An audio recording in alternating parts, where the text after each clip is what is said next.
Peace, everybody. It's your brother, Marc Lamont Hill. Welcome to the Uncle Bobby's Malcolm X Radical Symposium. This is an honor every single year since the store opened to take a moment, to take a day to commemorate the life and the legacy of my hero, of our brother, Alhaji Malik Shabazz, also known as Malcolm X.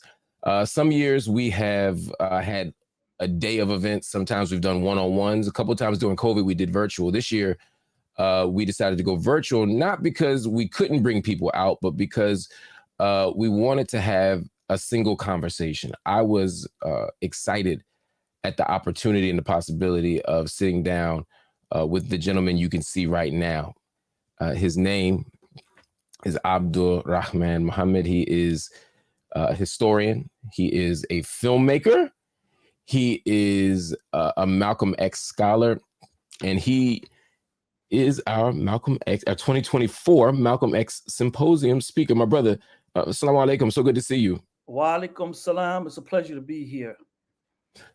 My brother, the first thing that I would say to you before we even ask you a question is you created something, a series on Netflix, Who Killed Malcolm X, that might be, or in my estimation, is the finest piece of work done on Malcolm X ever.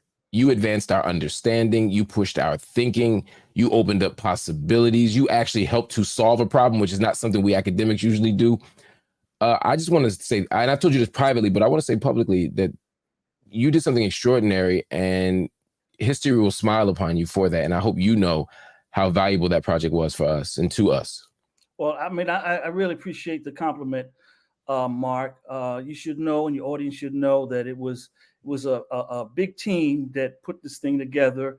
No project like that can be done. It's no one-man effort.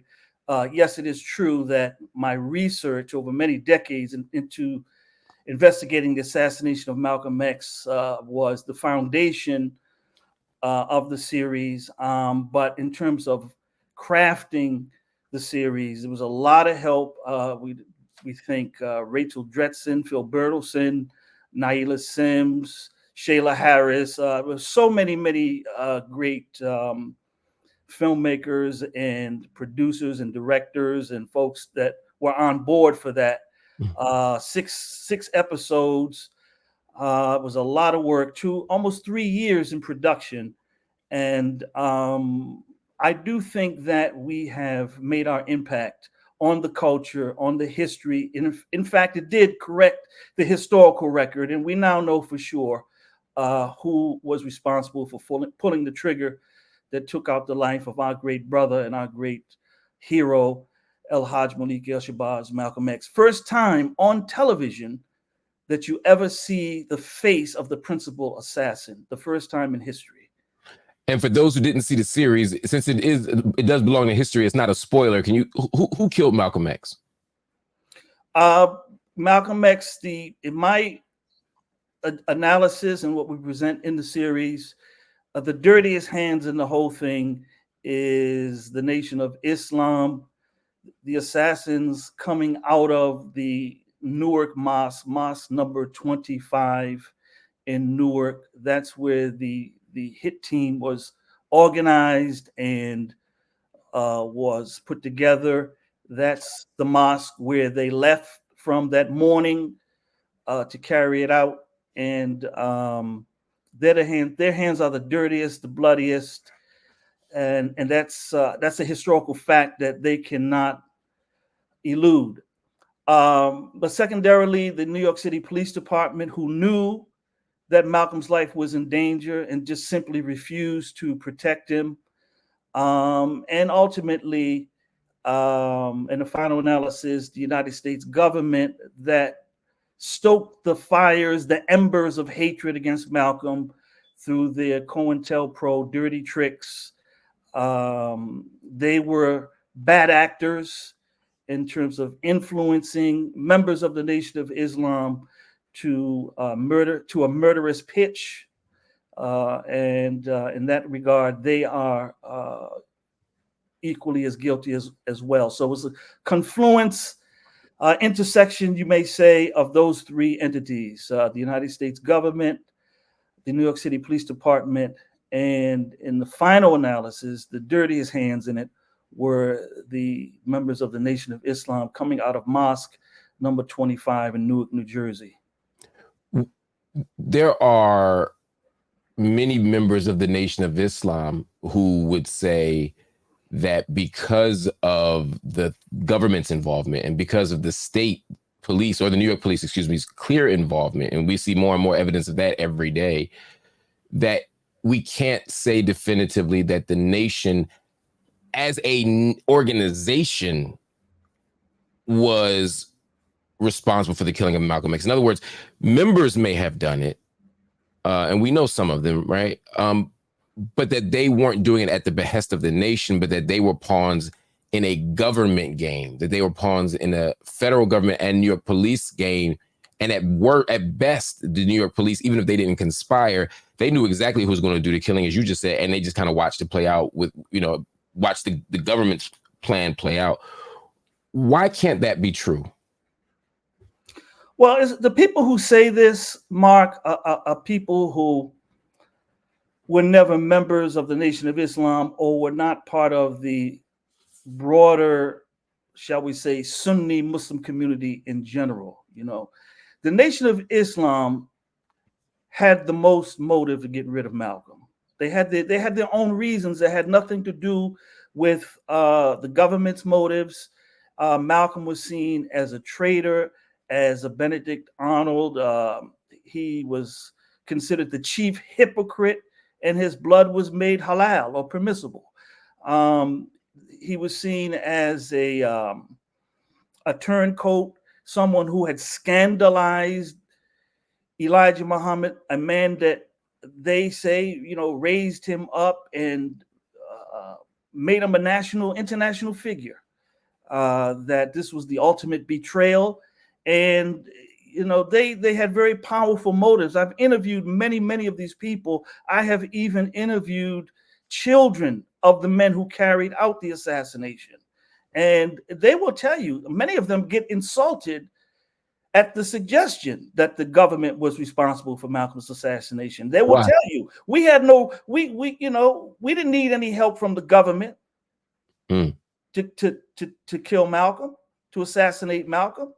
Malcolm, Farrakhan himself said, Malcolm was our traitor.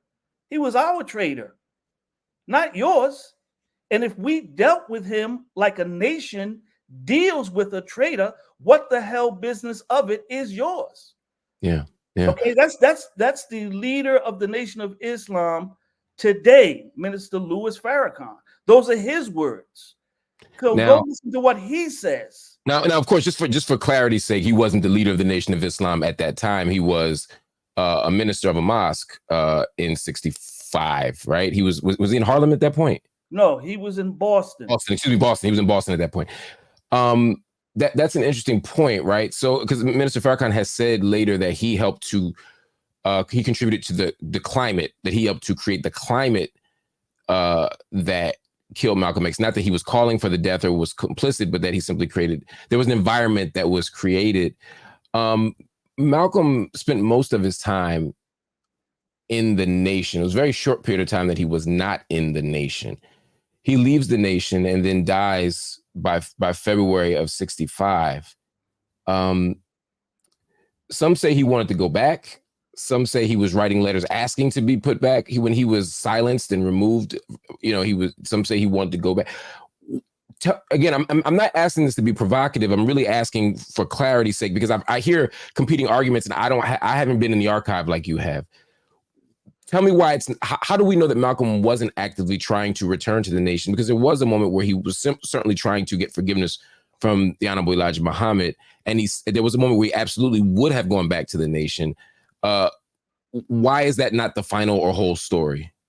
There is a brief period where Malcolm was trying to restore his status in the nation. He had not broken from the nation as yet. He didn't break from the nation until March 8th, 1964. Okay. Pardon me, 60, Yeah, 64. Yeah, 64. March of 64 is when he broke. Now, there's a clip online where you will see Malcolm with Muhammad Ali outside of the UN, right, meeting the ambassadors and this and that. That is March 6th. Okay, so just 2 days before he formally breaks with the nation, he's seen with Muhammad Ali, right, outside of the United Nations, a member of the Nation of Islam. Okay, he's still in the group. And 2 days later, he breaks. In the period between he was silenced, which was right after his speech at the Manhattan Center, December 1st, 1960, 64, okay, 63, pardon me, till the time he left the nation, he was trying to get back. That's true. He loved the nation. He thought it was help me understand why. And I'm asking this because, and this is something I've struggled with trying to understand Malcolm's thought process at various moments in his life. Part of why Malcolm leaves is because of the tension. Part of why Malcolm leaves is because of the scandals and the allegations that were circulating. But Malcolm also had a kind of theological awakening, did he not? I mean, there's a moment, even as he's getting to the end of his autobiography, he's starting to talk about the about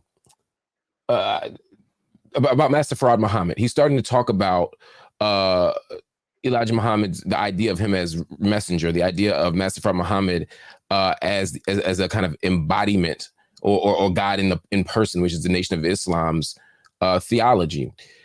If he got to a point where he could question those things, if he got to a point where he was not just socially uncomfortable or emotionally unsettled, but if he actually started to question the doctrine of the nation, why would he want to go back? Well, there was a lot of reasons. I mean, first and foremost, you get why that would be, particularly. I've thought about that many times. It's a very good question. Why would he even want to go back if he was having these doubts and what have you? In fact, he had many people in his ear at that time. Elijah Muhammad's son, Wallace Muhammad, had just been released from prison for draft evasion charges. He served a couple of years in prison, and he was at the 1963 Savior's Day, the last one that Malcolm attended. Mm-hmm. Malcolm actually ran that Savior's Day, and at the Savior's Day, he was talking with Wallace. In fact, the following wanted to hear from Wallace, but Wallace had already checked out of the nation. He had already repudiated his father's teachings, and he didn't really want to speak. Malcolm was blamed for preventing Wallace from speaking, especially Elijah Muhammad's children. They blamed Malcolm for, quote unquote, blocking Wallace, not allowing Wallace to speak. But in fact, Wallace Muhammad was in Malcolm's ear. Wallace Muhammad was teaching him or trying to bring him to Orthodox Islam. Malcolm's own sister, Ella Collins, had already, 1959, she had left the nation and she had accepted Orthodox Islam. There were many people, and also the many college students that would approach Malcolm, the Muslim college students who were themselves Arab Muslims and African Muslims, right? African Muslims and Arab Muslims, and many white Muslims, Albanians. You know what I'm saying? Syrian, very light-skinned or white-skinned Arabs. And they would tell Malcolm, you're wrong. We're white and we are Muslims. We are not devils. We're just as much Muslim as you or anyone else. And this is the wrong belief. So he was constantly challenged. He was even challenged in 1959, his first visit overseas.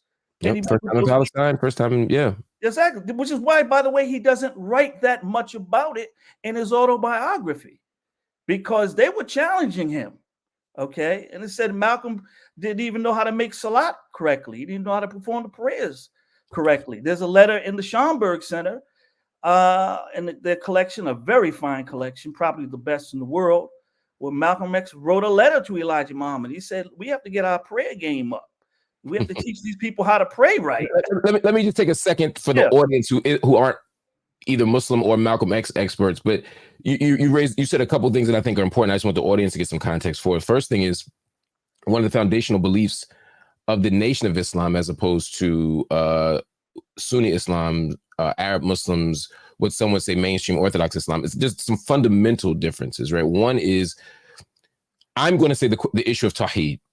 Okay, I want to be fair to my brothers in the Nation of Islam who would say that they would say they also believe in Tawheed. There may be competing definitions or ideas about it, but within the global mainstream, Tawheed would be compromised by the Nation of Islam theology, right? Well, translate for your yeah, audience Tawheed. What Tawheed means. mainstream, the cardinal principle and faith principle of Islam is a belief in the oneness of God, right? The shahadatain, la ilaha illallah. There is no God but Allah. He is alone. Wahdahu la sharika lahu. He is alone and has no partners. And it's a fairly uncomplicated narrative from the perspective of Sunni Islam. And the idea that God does not have children, he does not beget, nor was he begotten, which is also a response to the Christian narratives around Jesus. All of this is what Muslims believe. The Nation of Islam, however, has a different theology and theodicy. The Nation of Islam believes, when you listen to their tasmiyah, when you listen to them invoke the name of God or Allah, you'll often hear many members of the Nation of Islam, and it varies on context and person, but they'll often say, instead of saying in the name of Allah, the Beneficent, the Merciful, they will often say in the name of Allah who appeared in the person of Master Farad Muhammad. And that is a central faith claim of the Nation of Islam and the Nation of Islam teachings and lessons, that God appeared in an embodied form in the person of Master Farad Muhammad on July 4th of 1930. And that moment is the moment where Blacks in America received, as Minister Farrakhan would say, intervention in our affairs. And so that's a very specific faith claim that is very different. So the reason I was asking my dear brother here, Abdur-Rahman, the question was because when we get to Malcolm in 59, that's a long time between 1959 and 1964. If in 59 Malcolm is traveling to Africa, he's traveling to Palestine, that was his first trip there. Muslims in the nation, Elijah Muhammad made Umrah, right? I mean, the lesser Hajj, lesser pilgrimage. So members of the Nation of Islam saw what was happening in the Middle East. They saw what was happening in Saudi Arabia. Malcolm, as you said, was confronted not just by foreign Muslims, but also by Elijah Muhammad's son, saying, hey, Tawheed, the oneness of God, Master Farad Muhammad is not God in the person. The Honorable Elijah Muhammad is not the seal of the prophets or a prophet or a Rasul. The last Rasul, according to Islam, is the Prophet Muhammad, who was born in the year 570, right? And receives Quran in 610 and dies in 632. And that becomes the narrative. So my question, and the thing I struggle with Malcolm is, if members of the nation saw all of that and still held on to their faith claims, if Malcolm, who we regard as principled, smart, thorough, sincere, unafraid to change positions, right? He had a certain kind of humility there. If he got all that in 59 and they were working on him in 60 and 61 and 62, why is he still in the nation in 64? I could understand why somebody in the nation would say, maybe they knew something we didn't. Well, I heard, I knew many of the closest brothers to him. I knew them personally. Brother Benjamin 2X Kareem. Some of these brothers I actually shared the platform with. James 67X Warden, who went on to be known as James 67X Shabazz, yes, who left his life as Abdur-Razak, who was Malcolm's, he called himself Man Friday. He was Malcolm's Man Friday, his personal secretary, who opened all of his letters and correspondence from Africa and the Middle East. I knew Luqman. In fact, I interviewed Anas Luqman, or Luke, also known as Luqman Abdur-Rahim, who is the Nation of Islam member that was sent to wire Malcolm's car. I have him on videotape for the first time, recounting how he was approached to do that and all of that. Okay, so I knew these brothers. Okay, from the time Malcolm was sat down, right after his chickens coming home to roost speech, December 1st, 1963, to the time that he ultimately broke with the nation, March 8th, 1964. In that time period, all right, he was trying to be restored, get back in good status with the nation. And I see your point is, if he's already kind of shedding himself of these beliefs, then why does he want to stay? Mark, it's, you know, that ain't a small thing. It's just not that. And I've heard some of their intellectuals, their ministers make this very point, right? That that he wasn't principled or whatever. Many people say then when Malcolm learned about Elijah Muhammad's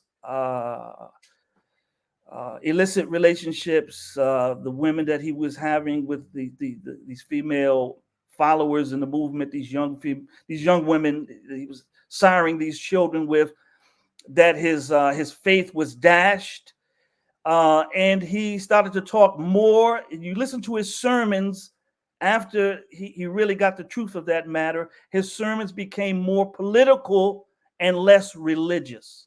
Mm. And Malcolm took a more pragmatic approach to it, which was to say, look, this is one of the most powerful Black organizations that's ever been built. Okay. And if it can survive this man's failings, it shouldn't be totally dismantled or destroyed. You know, if in time the son Wallace will bring the people to the real Islam, the Orthodox That was Islam. gonna be my next question. Okay. Right? If we can pragmatically kind of just wait the old man out. Malcolm himself never wanted to be the leader of the Nation of Islam. He wanted, Wallace, Muhammad. Really? Never? No, I don't think so. No. When I read Manning Marable and his very important book, not perfect by any stretch, but important.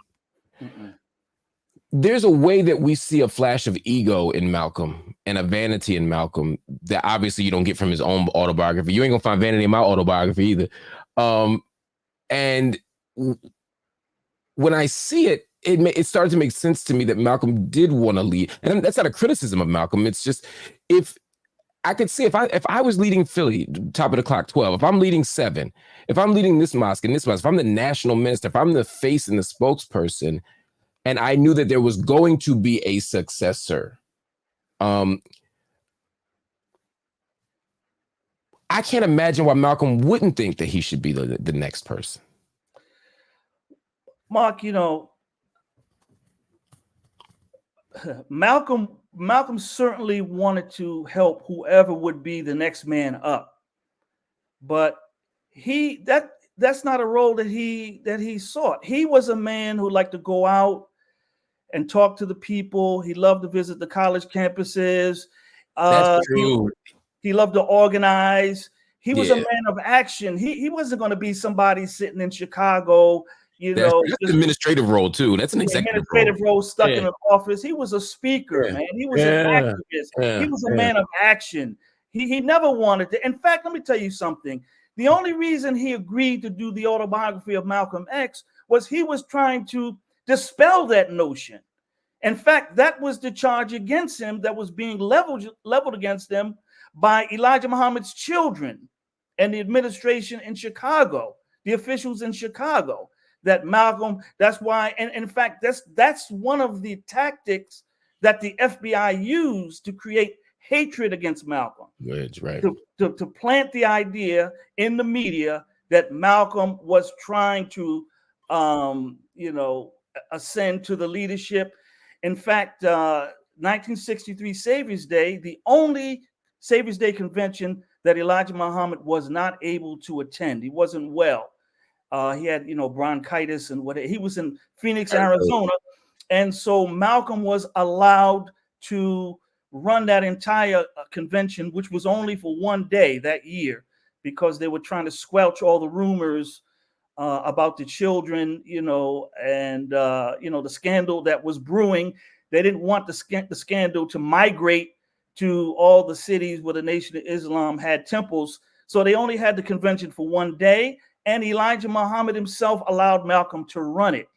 The children did not like that. They did not like seeing Malcolm sitting in Elijah Muhammad's seat, literally driving Elijah Muhammad's Cadillac.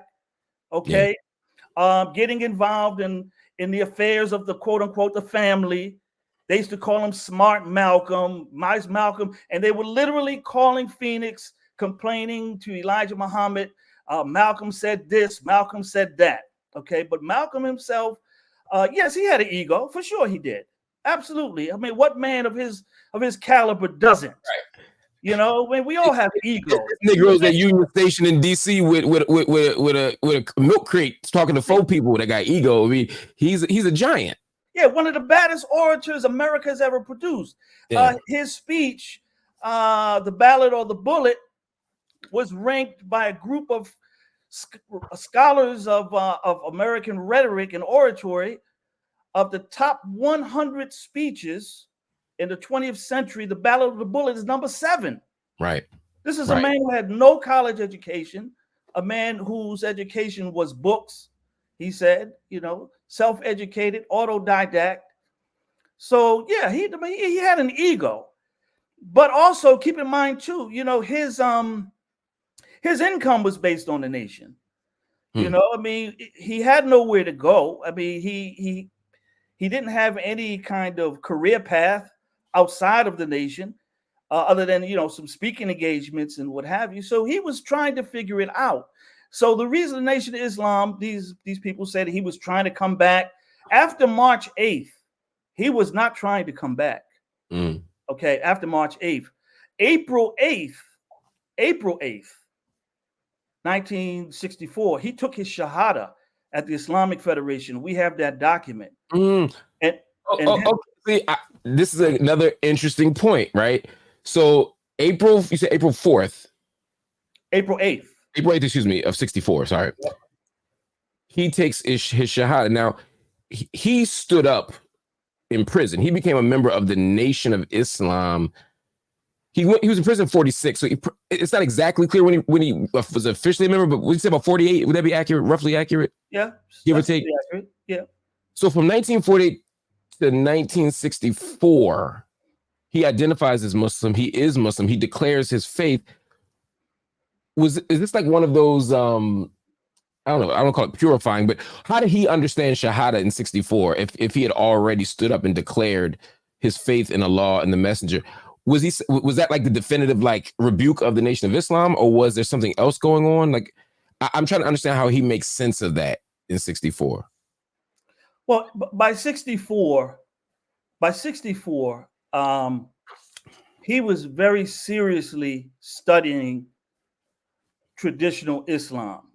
He was on his spare time, he was going down to the Islamic Federation. He was meeting with Dr. Mahmoud Sharabi, okay, who was giving him books and teaching him, you know, how to make salat and how to say the prayers and the Fatiha and what have you. But he was doing it quietly.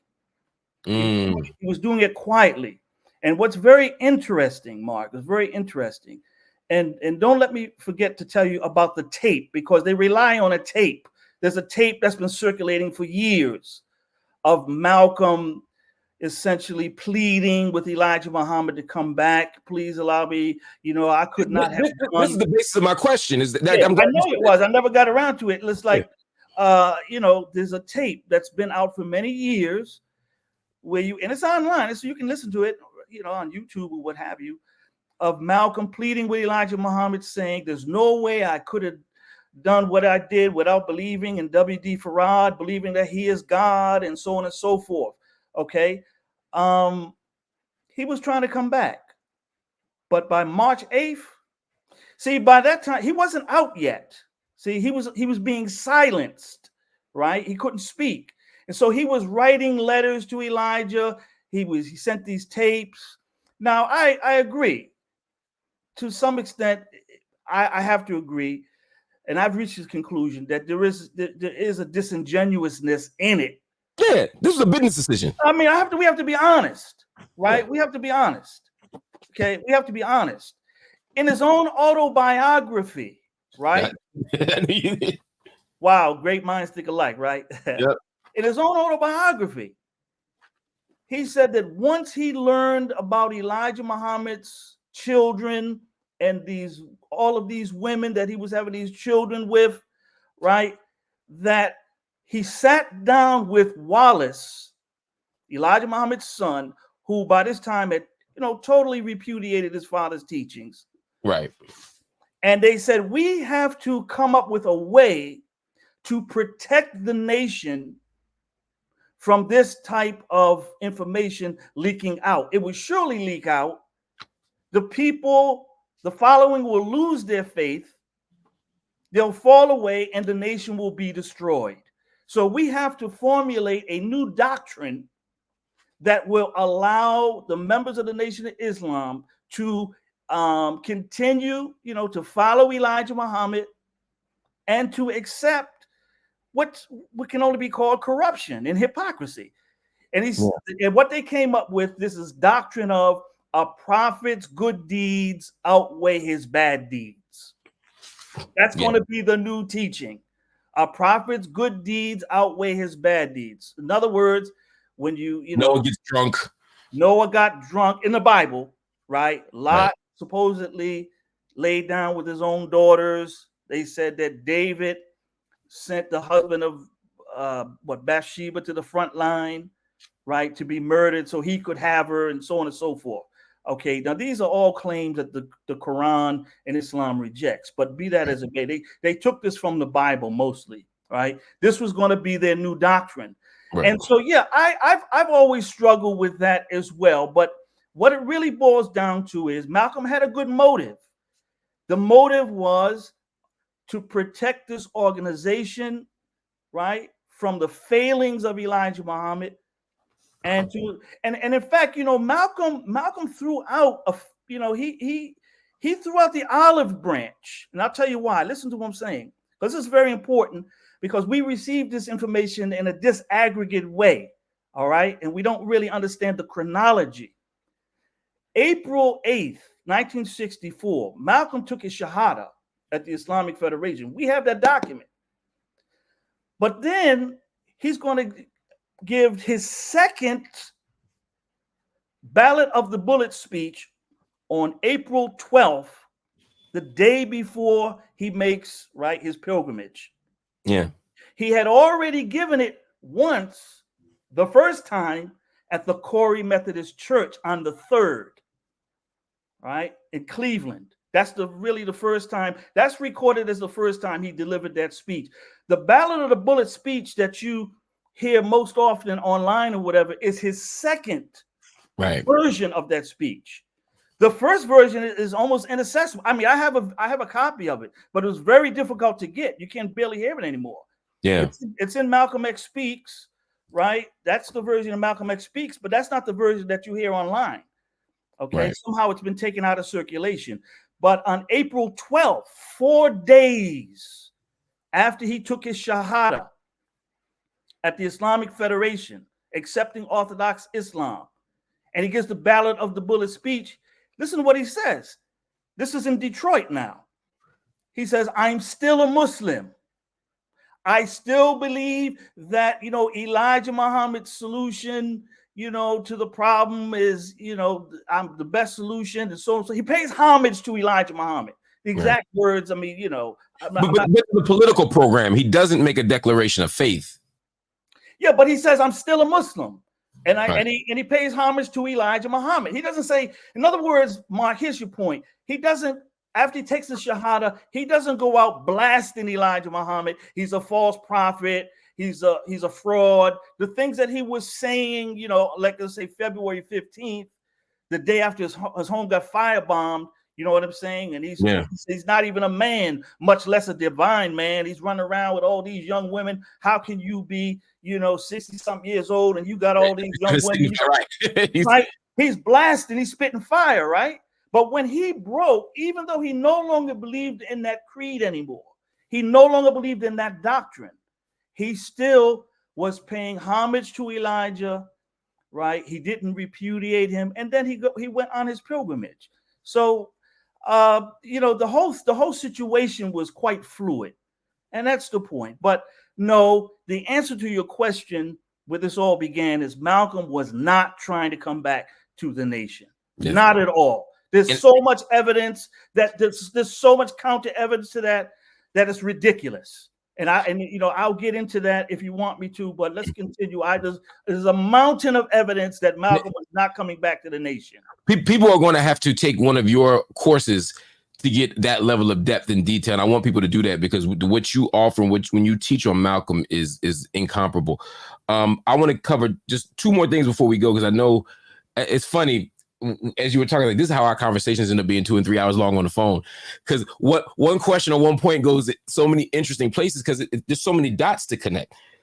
But I'm thinking about this book of Malcolm, Autobiography of Malcolm X, and let me say something just for anybody watching this who Malcolm X is my hero. Mine too. I don't know who I would be, how I would be, if I would be navigating the world in the way that I do, if I hadn't encountered Malcolm's legacy, Malcolm's tradition. In this book, The Autobiography of Malcolm X, it literally changed my life. My son is named Malcolm, who you just met a little while ago. I don't know what else I could do to articulate this. So any criticism or question even that I have about Malcolm is never an assault or an affront to his character. It's always me trying to understand how the person I admire most made sense of a world, partly because I want to make sense of it. I want to figure out how to do some of this stuff. And so the reason I bring that up is because my introduction to Malcolm was this book. All of us, right? I mean, I read this book, and again, I haven't been the same since. When I read this book now, after reading other books, after studying history, after looking at the notes that you all leave in the back of y'all projects, I have to think about this book in a different way. This is a narrative, but this is not even, I would say, an earnest attempt to narrate history. There's political work happening, there's religious work happening at the beginning of this book. And I know you know this better than anybody, and I want you to talk to the people about this. This book happens in stages. And when Malcolm is first writing this book, he's in the Nation of Islam. And as you pointed out, part of the book, as I understand it, when Doubleday had it, was an attempt, it was almost like a testimony. And again, the Nation of Islam very much is bound up in Christian practice, Christian tradition, right? In almost every way at this point, at this moment in history. And it seemed to me that he was showing how the transformative power of Elijah Muhammad's program and of Islam as they practiced it could take somebody from the depths, the dregs of society. You could go from being Satan, you could go from being a pimp, you could go from being a pusher into being this extraordinary figure that Malcolm was. And so it seemed like in order for him to do that, he had to overstate how bad he was, in order to make the story bigger. I don't think Malcolm was lying. I think it's part of religious testimony in the church tradition. You tell these big stories. I met a dude in jail once that told me he sold nickelbacks. Everybody was Tony Montana when they locked up, right? We all tell these big stories. And then as time goes on and he's struggling with it, now he has to reconcile the big stories and the big claims he made about the minister, about the messenger, about the nation, with how he's feeling now. And the reason why I think about that, when we were talking about his faith, I'm looking at this chapter, Saved, and I never could make sense of this, right? When Malcolm X is in prison, he's writing to the Honorable Elijah Muhammad. He's embraced the faith. He's praying, and then he has what he describes as or I would describe as a theophany. He describes it, sounds like a theophany. He said, "It was the next night I lay on my bed, I suddenly, with a start, became aware of a man sitting beside me in my chair. He had on a dark suit. I remember. I could see him as plainly as I see anyone I look at. He wasn't black and he wasn't white. He was light brown skin, an Asiatic cast of countenance, and he had oily black hair. I looked right into his face. I didn't get frightened. I knew I wasn't dreaming. I couldn't move. I didn't speak, and he didn't. I couldn't place him racially other than I knew he was a non-European. I had no idea whatsoever who he was. He just sat there. Then suddenly, as he had come, he was gone." He's describing his encounter with Master Farad Muhammad, the man who the Nation of Islam argues appeared to the Asiatic black man in North America.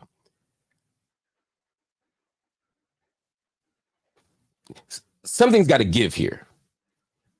either he, and to his point, he's never met Master Fard Muhammad. So either he saw Master Fard Muhammad, in which case we all got some explaining to do, or he didn't, or he convinced himself that he did later, or he's using it for the story. Because even in the movie with Spike, they replaced Master Fard Muhammad with Elijah Muhammad for narrative purposes, partly because he just wasn't a character in the film.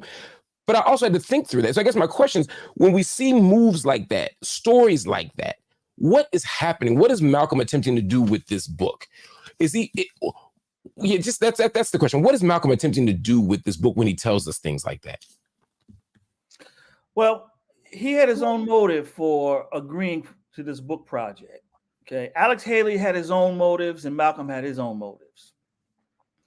By the time Alex Haley approached Malcolm to write his life story, Malcolm was already in some trouble in the Nation of Islam. Okay, it was the spring of 1963 when Alex Haley approached Malcolm about this project.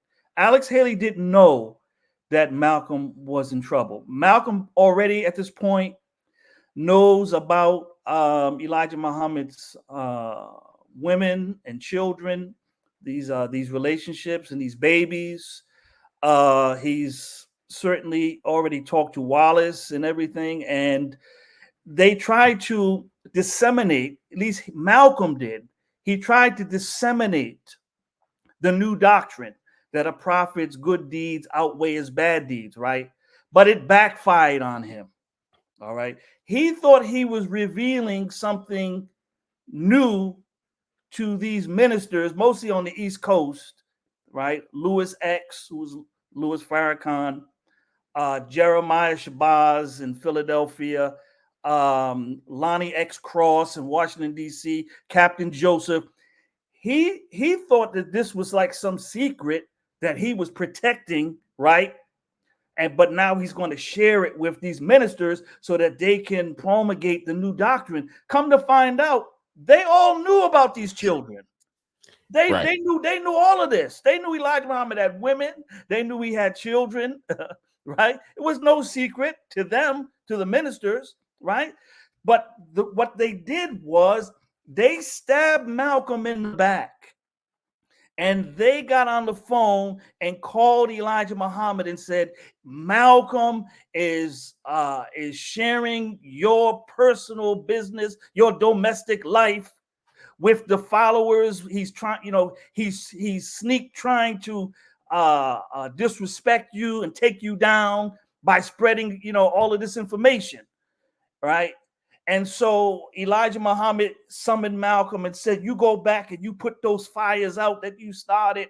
So Malcolm was in a lot of trouble in the Nation of Islam already when he took on this book project. But Alex Haley didn't know that. The reason he took on this book project was to shore up and to prove his commitment and loyalty, to Elijah Muhammad. Because at this time, the ministers were spreading the propaganda that Malcolm was trying to scandalize or trying to take down Elijah Muhammad by spreading his personal business. So Malcolm agreed to this project to extol the power of Elijah Muhammad, his teachings, right? That he could reform, I'm a nobody and he's everything. You see? Right. Yeah. That was what he took on the project. But as the project evolved, 63, 64, right? He's not in the nation anymore. So now, in fact, Malcolm and I have gone through at the Library of Congress in the manuscript division the records or the file of Ken McCormick, who was one of the editors at Doubleday. And you will see Alex Haley writing him letters that after Malcolm breaks, and all of his energy was different towards Elijah Muhammad, and he wanted Alex Haley to go back and rewrite those early chapters. And Alex Haley said, "No, we can't do that. That will take away from the power of the narrative. No, we can't do that." That's fascinating for all you literary scholars, if you're watching. I mean, or just people thinking about literature and narrative. I know some of y'all like, where's the truth in all of this, right? Like to me, if I said, you know what, actually, there's some stuff early on that wasn't true, I need to fix it. To me, that's I should, because I'm telling the truth. But for Haley, there was a different truth he was looking for, and I don't mean that in the Donald Trump way of like, you know, new facts, new evidence, or whatever, Kellyanne Conway way. I mean it in the sense of he was trying to craft a narrative of who Malcolm was at that moment as he's navigating the Nation of Islam, and he didn't want to erase that. He wanted to make it very clear that Malcolm was an acolyte of the Honorable Elijah Muhammad. He was a spiritual son of the Honorable Elijah Muhammad, and he himself felt the need to craft this book like an old school Christian conversion narrative, that I was at my worst, I was at rock bottom, and he picked me up, dusted me off, and cleaned me up. And I get that. There's some other things about the autobiography. I know we got to run in a second, but there's so much in here that's interesting, right? And Manning Marable's book gets at this, whether it's how his father died, or, you know, his mother's condition, or how big of a drug dealer or hustler he was, rather. You know, again, I can live with these contradictions and tensions. It doesn't mean anything to me. But I do wonder if there are so many tensions and contradictions here and there. It does make it harder to say, well, it's true because Malcolm said it. Well, brother, look here. Let me make this easy, okay? Let me make this easy. First of all, this whole question about his vision of Farad Muhammad. It's possible that Malcolm may have seen a picture of Farad, you know, and the Just didn't realize. And they did have a photograph of him, a highly doctored photograph of him that was circulating. So it's possible he saw a picture of Farad, you know, and then he envisioned him in a dream or whatever. That's not a big deal for me. But what your audience should realize is that the autobiography cannot be read like a historical text. Okay. For example, okay, we know from Malcolm's criminal record, he was arrested on 4 different occasions. All right. The autobiography only mentions one arrest. Right. Okay. The burglary ring. Right. And even then, it doesn't mention the 2 counties that he was arrested in. In the autobiography, there's only one trial. There was actually 2 trials, right, in 2 different counties. All right. You think Malcolm only had, you know, this guy Shorty? Even the Shorty character is a composite character. Okay. This book is crafted. It gives you, you know, the rudiments of Malcolm's story.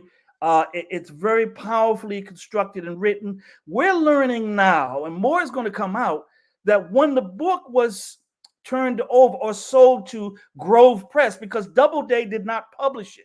Which is crazy, by the way. Everybody, just so y'all understand, Doubleday, when Malcolm dies in 1964, I mean, the bookseller in me is like, let's put this book out. Doubleday did not want to put the book out. The book was, Malcolm dies in February 1965, excuse me.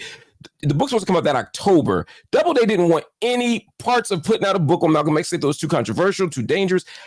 That might be the worst move that might have been the worst business decision. The worst decision in publishing history. Gotta be. The worst decision in publishing history. It's never gone out of print. It's a classic of American literature, not just African American literature, American literature. Yeah. But changes were made, and there's a scholar by the name of Keith Miller. He's a white gentleman, emeritus, University of Arizona, who has got some revelations about what happened to the book once it was sold to Grove Press.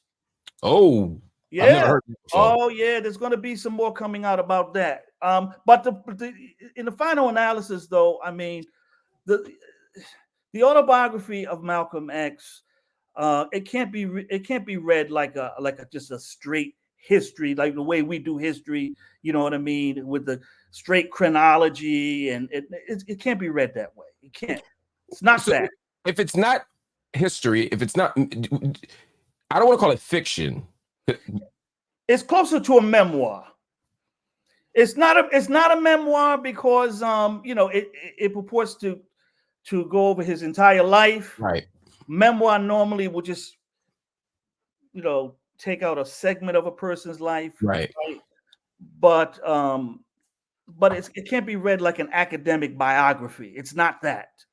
Yeah. And it's too much detail to go into in a short show like this. You know, once you take my course, I offer from time to time on the autobiography of Malcolm X. I go into this great detail, who all these people were, who Laura was, who she really was, the black woman that he spurned for the white woman, Right. you know, whose identity was shrouded in mystery. There's so many details and you know, so much editing that went into that book. You know, Yeah. that's a highly edited book. I mean, Right. you know, there's members of the family that don't like me saying that. They get really bent out of shape when I say that. But that book is highly. Let me just share this with you, okay? I'll give you one example, and then you want more, you have to take my course. But I'll give an example of what I'm talking about. When Malcolm's father is killed, right, in the trolley accident, that, you know, Malcolm, Allegedly by the Klan, right? the Black Legion, Right. which was a clan-like group. Okay. Right. Malcolm paints a picture of his poor, struggling mother, right, grieving the loss of her husband.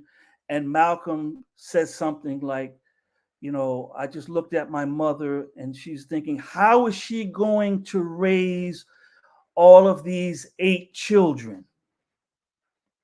Okay. Yeah. How is she going to raise all of these 8 children? And then even in fact, early in the book, he talked about his mother and his father raising 8 children. The fact of the matter is, the historical record tells us that Earl and Louise Little didn't have 8 children. They had 7 children. Louise Little, his mother, had 8 children. Right. Malcolm's youngest brother was really a half brother.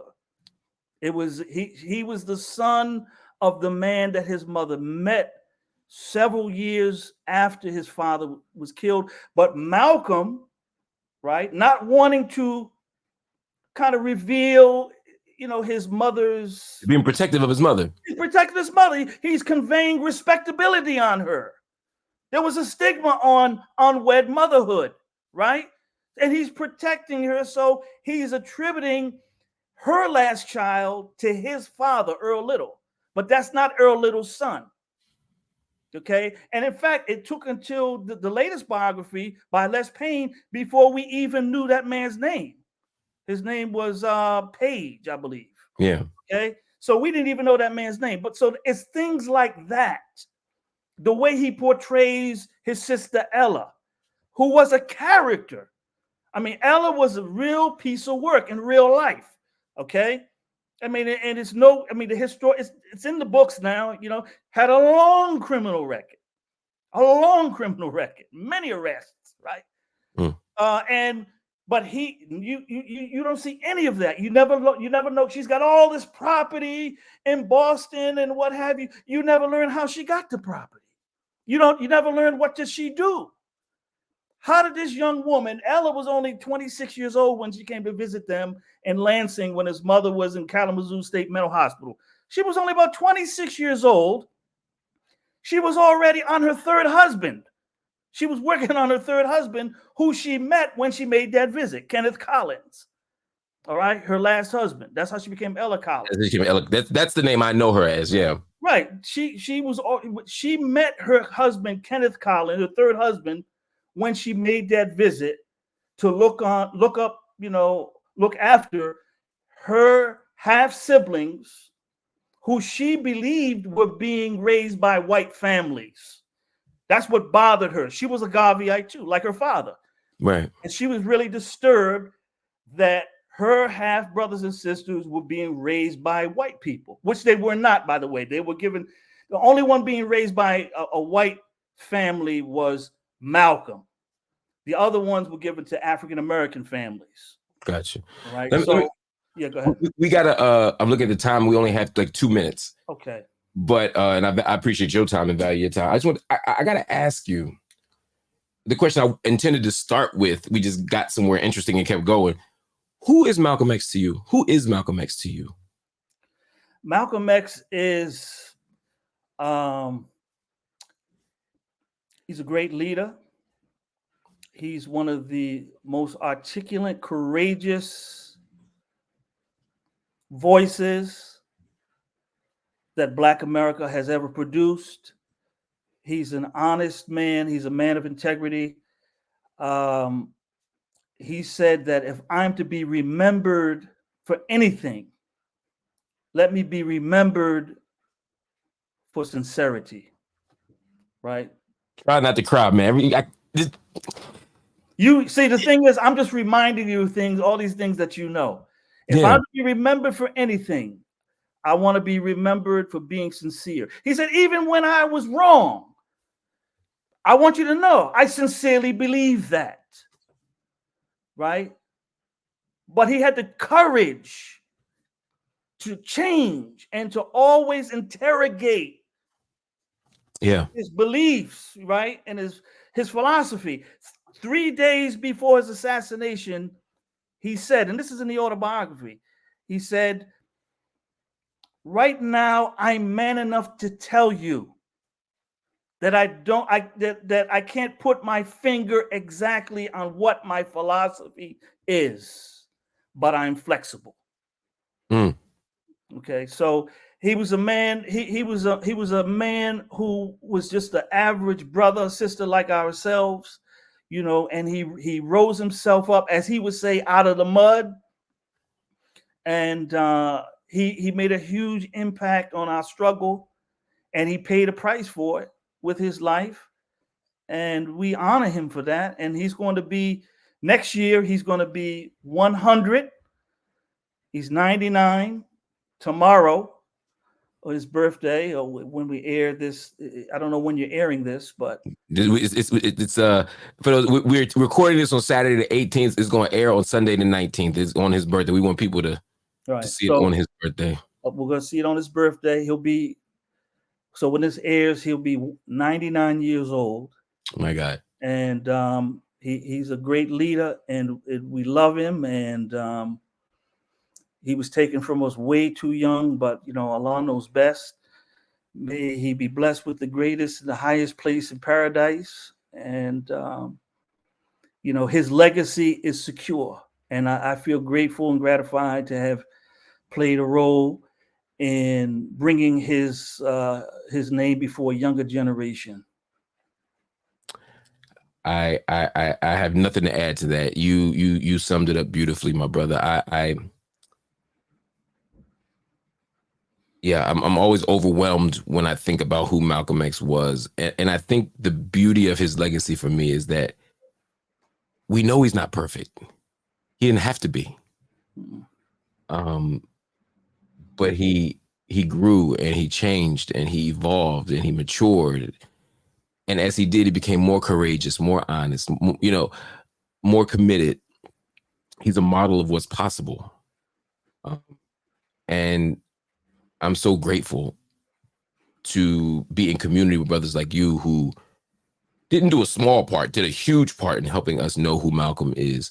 And the more we know about our dear brother, the more we love him, the more we appreciate him, and the more we honor him. And so I could not be happier that you have been our 7th annual Radical Malcolm X Symposium keynote speaker or keynote conversation partner. It's a blessing to have you. It's a blessing to hear. I could have talked to you for 3 more hours, brother. Seriously. Oh, easy, man. One day we're gonna do something because this, we didn't even get to the hard stuff.